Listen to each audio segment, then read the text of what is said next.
if you said, I'm going to start a company that's going to take on Amazon, you need a head examined. I mean, speaking of Amazon, take us back to 1995. Who would have a company that tried to bring shopping on the web when there was an Amazon? It's kind of crazy. It's crazy. And looking back, almost 25 years later, 25 years before in 1995, talk us about that moment when they were looking to purchase you guys for, I think it was like 15 million or so, something like that. Yeah, that's what we expected. Yeah, so this was it was actually in the summer of 1998. Right. Netflix launched in April of 1998. So it was 2 months after launch.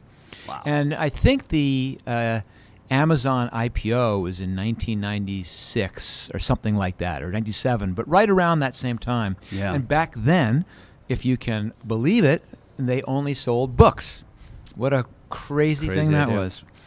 But they were the pioneers of e-commerce, more than the pioneers. They were the golden shining example of what the web could be for selling things. Now, as opposed to Netflix, which was doing this ridiculous thing called renting videos by mail. We mailed DVDs in that little red envelope. Yeah. And the reason that the book is called That'll Never Work is because every single person that I told that idea had the exact same reaction, which is that'll never work. I mean, including my wife. Wow. When I came home after having that idea, and she goes, "That's the stupidest thing I've ever heard." So no one thought it was going to happen. And we persevered. Reed wrote the check, and I started the company and hired the people and built the website. And we launched this thing, and we got it to launch. And we were about 2 months in, and it was not working very well. Yeah. So that's my preamble. So then we get the call from Amazon saying, Jeff would like to see you. And we're going, this is awesome. Because on one hand, Amazon is the leader. They're the golden boy of e-commerce. And this is an idea of ours that everyone said will never work. But Jeff Bezos sees something in it. And so it was hugely validating that. And we knew that the reason he was calling was because he was only books, but he had made no secret that the aspiration was to be the everything store. Right. And we knew that next was video and music. So we flew up to Seattle, and this is a long time ago, and Reed Hastings, a business partner, we were there together, and we had printed out a map from MapQuest, because no cell phones, no GPS. Some people still use MapQuest, yeah? Yeah, we had a MapQuest little map, and we're navigating, and we're going, this is going to be cool. We're going to see the headquarters of Amazon, and we're going, are we in the right place? I mean, we're in this dangerous-looking neighborhood, and there's people literally shooting up in the doorway, and there's broken windows, and there's garbage in the street. And then we see the building, and it's an old, dumpy warehouse, and the windows are dirty.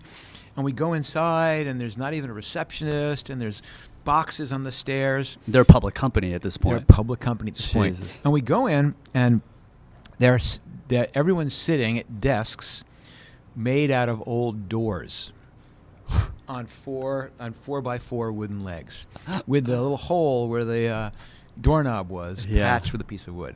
Oh my God! So part of us are going, this is the golden boy of e-commerce.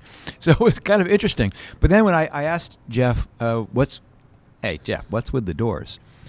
And it was a great, interesting answer, because he said, it's a way of showing every single person in the company that we don't spend money on things that don't directly impact the customer. So kind of this notorious frugality until it came time to doing the right thing for the customer. Did you feel the employees there appreciated that as well? Yes, they were passionate. You could tell they were on a mission. Oh, wow. Okay. I mean, they were jammed in there. Damn.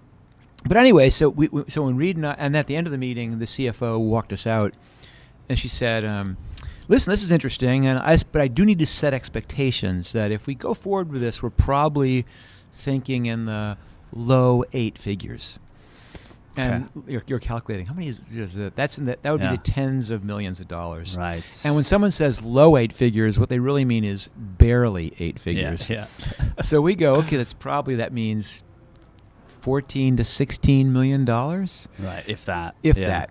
And I owned about a third of the company at that point because this was pre-VC. Right. And I was going, that would be pretty good payday for a year's work. Yep. But it was that perfect moment where we thought that we'd solved all the hard problems. We'd managed to build a simple e-commerce website, the type of website that someone could get via Shopify in about 30 seconds. Yep. It took us 6 months to do that. We had to build our own payment system because there was no PayPal. We had to build our own analytics because there was no Optimizely and Looker and all those things. Wow. So we thought we had solved it. We'd launched this website. I had endured months in the wilds of New Jersey convincing the consumer electronics company to put a 3 free DVD rental coupon in the boxes of DVD players being sold. And we weren't quite ready to hand the keys over to Jeff Bezos at that point. So in many ways, it was a commitment ceremony for Reed and I. Would there have been a number that you guys were discussing before where they said if they give us this amount, we'd take it? No, we never. Again, this is an idea that everyone said will never work, and so I don't think we even had envisioned the idea that we could sell it. So this was more like, wow, let's see what he says. Right. Luckily the timing was good because the interesting question to ask would be, we were only about a month away from closing the first venture funded round, and if we had had the VC in that conversation, it could have gone two entirely different ways. Yeah. Because either they could have said, oh my God, I cannot believe I funded this stupid thing. This is my chance. Get me out. Get me out, yeah. But it also could have been, Jeff Bezos could have said $30 million and then the VC could have said, no, I need 10x on my money. Right. Or whatever. The saga sometimes. Yeah. Gotcha. So if anything, this was a fuel to the fire for you guys because here you are failing. You guys weren't really sure where the next step is. And now you've got this validation from Jeff Bezos, who you highly respect. And now this is like go time. Exactly right. There's nothing like convincing you that you're on the right track than having someone else try and buy it from you. Gotcha. It's like, wow, if someone else wants it, then maybe I don't want to sell it. Right.